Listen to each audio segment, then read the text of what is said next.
परिचय। आप अपने आसपास विभिन्न प्रकार के जंतु और पादप देखते हैं। वो विभिन्न आकृति और साइज के होते हैं और एक दूसरे से भिन्न भी दिखते हैं, लेकिन उनमें एक चीज समान होती है। वो सभी जीवन की सबसे छोटी इकाई कोशिका से बने होते हैं।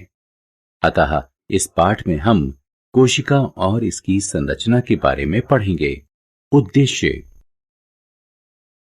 इस पाठ के अंत में आप निम्न करने में सक्षम हो जाएंगे: कोशिका और इसकी खोज के बारे में जानना, एक कोशिक और बहुकोशिक जीव को परिभाषित करना, कोशिका की संरचना का वर्णन करना, प्लाज्मा झिल्ली, कोशिका भित्ति, केंद्रक और कोशिका द्रव्य के बारे में समझना, जंतु कोशिका और पादप कोशिका में विभेद करना। कोशिका का परिचय। कोशिका जीवन की मूलभूत संरचनात्मक और प्रकार्यात्मक इकाई है। प्रयोग। प्याज का एक छोटा टुकड़ा लीजिए और चिमटी की सहायता से इसके छिलके उतारिए। इस टुकड़े को तत्काल पानी भरे कांच के छोटे प्याले में रखिए। एक कांच की स्लाइड लीजिए, इस पर जल की एक बूंद डालिए और कांच के प्याले से एक छिलके का टुकड़ा उठाकर स्लाइड पर रखिए। इस टुकड़े पर आयोडीन विलयन की एक बूंद डालिए और उठाने वाली सुई की सहायता से कवर स्लिप पर रखिए। सूक्ष्मदर्शी के नीचे रखिए। आप देख सकते हैं कि ये सभी संरचनाएं एक दूसरे के समान हैं। कोशिका की खोज। क्या आप जानते हैं कि कोशिका की खोज सबसे पहले किसने की? जी हाँ, कोशिका की खोज सबसे पहले रॉबर्ट हुक ने 1665 में की। उन्होंने एक सामान्य आवर्धक यंत्र की सहायता से कॉर्क के एक पतले स्लाइस का अध्ययन किया और देखा कि कॉर्क की संरचना मधुमक्खी के छत्तों के समान है, जिसमें कई कोष्ठ युक्त अथवा विभाजित बक्से हैं। रॉबर्ट हुक ने इन बक्सों को कोशिका कहा। जीवों के प्रकार। एक कोशिक जीव में संपूर्ण जीव का निर्माण एक कोशिका से संभव है। इसके उदाहरण हैं अमीबा, क्लेमिडोमोनस, पैरामीशियम और बैक्टीरिया यानी जीवाणु। बहुकोशिक जीव में बहुत सी कोशिकाएं एक ही शरीर में समूह का निर्माण करती हैं और शरीर के विभिन्न अंगों के निर्माण के लिए विभिन्न प्रकार्यों का संचालन करती हैं। इनके उदाहरण हैं कुछ कवक, पादप और जंतु। प्रत्येक सजीव कोशिका के पास कुछ मूलभूत प्रकार्यों को निष्पादित करने की क्षमता होती है, जो कि सभी सजीवों की विशेषता होती है। उदाहरण स्वरूप हृदय की कोशिका का खून पहुंचाने का, पेट की कोशिका का आहार पाचन का काम इत्यादि। प्रत्येक कोशिका में कुछ निश्चित भाग होते हैं जिन्हें कोशिकांग कहते हैं। प्रत्येक प्रकार के कोशिकांग एक निश्चित प्रकार को क्रियान्वित करते हैं, जैसे कि कोशिका में नए पदार्थों का बनना, कोशिका से अपशिष्ट पदार्थों का निस्तारण इत्यादि। कोशिकाओं की आकृति और साइज। विभिन्न सजीवों की आकृति भिन्न होती है। यह उनकी कोशिकाओं में भिन्नता के कारण होता है। अमीबा स्यूडोपोडिया के कारण अपनी आकृति बदलता रहता है। कोशिकाएं सामान्यतः गोल, गोलाकार या लंबी होती हैं। कुछ कोशिकाएं लंबी होती हैं जिनके दोनों सिरे नुकीले होते हैं। कोशिका का साइज। सजीवों में कोशिका का साइज 1 मीटर के 10 लाखवें भाग यानी माइक्रोमीटर या माइक्रोन अथवा कुछ सेंटीमीटर लंबा हो सकता है। सबसे छोटी कोशिका 0.1 से 0.5 माइक्रोमीटर की होती है, जो कि जीवाणु कोशिका होती है। सबसे बड़ी कोशिका शुतुरमुर्ग का अंडा है, जिसका साइज 170 मिलीमीटर गुणा 130 मिलीमीटर का होता है। प्लाज्मा झिल्ली, कोशिका झिल्ली और इसके प्रकार्य। कोशिका किस चीज से बनी होती है? सूक्ष्मदर्शी की सहायता से कोशिका का अध्ययन करने पर लगभग प्रत्येक कोशिका में हमें 3 भाग प्लाज्मा झिल्ली यानी कोशिका झिल्ली, केंद्रक और कोशिका द्रव्य प्राप्त होते हैं। जो कोशिका के भीतर होने वाली प्रत्येक गतिविधि और वातावरण के साथ होने वाली परस्पर क्रिया के लिए उत्तरदायी होते हैं। प्लाज्मा झिल्ली यह कोशिका का सबसे बाहरी भाग होता है जो कोशिका के पदार्थों को बाहरी वातावरण से पृथक करता है। प्लाज्मा झिल्ली विभिन्न पदार्थों की कोशिका में आवागमन का नियमन करती है। यह कुछ पदार्थों की गति को भी रोकती है। कोशिका झिल्ली को चयनित पारगम्य झिल्ली भी कहते हैं। प्लाज्मा झिल्ली और इसके प्रकार। स्वच्छ जल के एक कोशिक सजीव और अधिकतर पादप कोशिकाएं परासरण के माध्यम से जल ग्रहण करते हैं। पादपों की जड़ों द्वारा जल ग्रहण भी परासरण का एक उदाहरण है। अतः किसी कोशिका के जीवन में गैसों और जल के आदान प्रदान में विसरण महत्वपूर्ण होता है। कोशिका भित्ति और इसके प्रकार। कोशिका भित्ति पौधों में कोशिका झिल्ली के अतिरिक्त एक बाहरी मोटी परत होती है जिसे कोशिका भित्ति कहते हैं।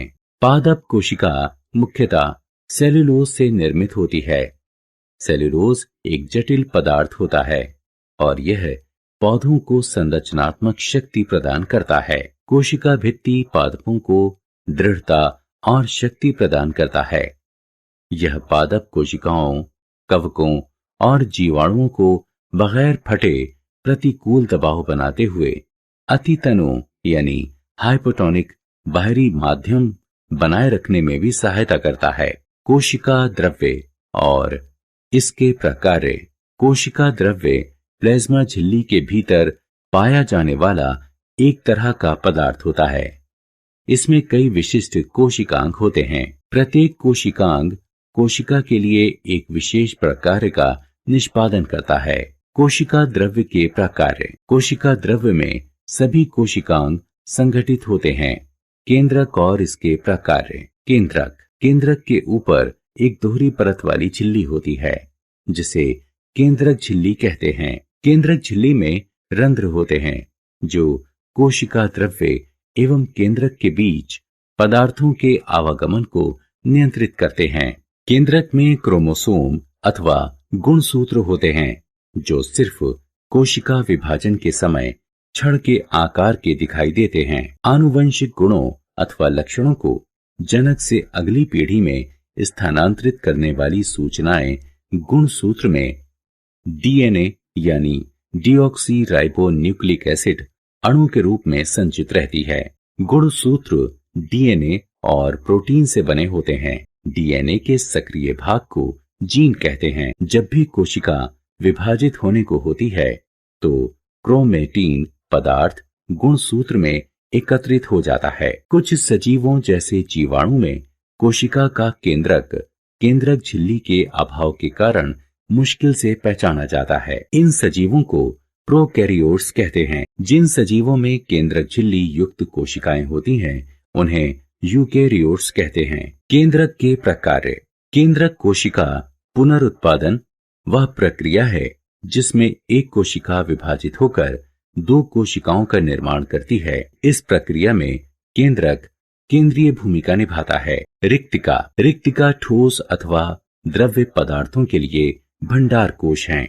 जंतु कोशिका में रिक्तिकाओं का आकार छोटा होता है जबकि पादपों में रिक्तिकाओं का आकार बहुत बड़ा होता है। कुछ पादप कोशिकाओं में केंद्रीय रिक्तिकाएं कोशिका के आयतन का 50 से 90% भाग होती हैं। पादप कोशिकाओं में रिक्तिकाएं कोशिका रस से भरी होती हैं और कोशिका को स्फीति और दृढ़ता प्रदान करती हैं। जीवन के लिए आवश्यक कई पदार्थ रिक्तिका में संचित होते हैं। इनमें एमिनो एसिड, शर्करा, विभिन्न जैविक अम्ल और कुछ प्रोटीन शामिल हैं। अमीबा जैसे एक कोशिक सजीवों में आहार रिक्तिका आहार संचित रखती है जिसे अमीबा ग्रहण करता है। कुछ एक कोशिक सजीवों में विशेष रिक्तिकाएं अतिरिक्त जल और अपशिष्ट को कोशिका से बाहर निस्तारित करने में मुख्य भूमिका निभाती हैं। प्लास्टिड केवल पादप कोशिका में पाए जाते हैं। जंतु कोशिका में प्लास्टिड नहीं पाए जाते। प्लास्टिड अपनी वाहित संरचना में माइटोकॉन्ड्रिया जैसे होते हैं। प्लास्टिड दो प्रकार के होते हैं, क्रोमोप्लास्ट यानी रंगीन प्लास्टिड और ल्यूकोप्लास्ट यानी सफेद या रंगहीन प्लास्टिड। क्रोमोप्लास्ट रंगीन प्लास्टिड होते हैं जो फूलों और फलों को विभिन्न रंग प्रदान करते हैं। ल्यूकोप्लास्ट रंगहीन प्लास्टिड होते हैं। इसमें स्टार्च, तेल और प्रोटीन कणिका संचित रहते हैं। जिन प्लास्टिड में क्लोरोफिल होता है उन्हें क्लोरोप्लास्ट यानी हरित लवक कहते हैं। ये पादपों के प्रकाश संश्लेषण के लिए महत्वपूर्ण होते हैं। जंतु कोशिका और पादप कोशिका में विभेद। सारांश। आइए हमने जो कुछ सीखा है उसे संक्षेप में दोहराएं। कोशिका की खोज सर्वप्रथम रॉबर्ट हुक ने 1665 में की। एक या कई कोशिकाओं की उपस्थिति के आधार पर सजीवों को दो प्रकार में विभाजित करते हैं, एक कोशिक सजीव और बहुकोशिक सजीव। प्रत्येक कोशिका में कुछ निश्चित भाग होते हैं जिन्हें कोशिकांग कहते हैं और ये विशेष प्रकार्यों का निष्पादन करते हैं। प्लाज्मा झिल्ली कोशिका का सबसे बाह्य आवरण होती है जो कोशिका के पदार्थों को बाह्य वातावरण से पृथक करती है। कोशिका झिल्ली चयनित पारगम्य झिल्ली के रूप में भी कार्य करती है जो विभिन्न पदार्थों की कोशिका में आवागमन का नियमन करती है। रिक्तिकाएं ठोस और द्रव्य पदार्थों के लिए भंडार कोश होती हैं।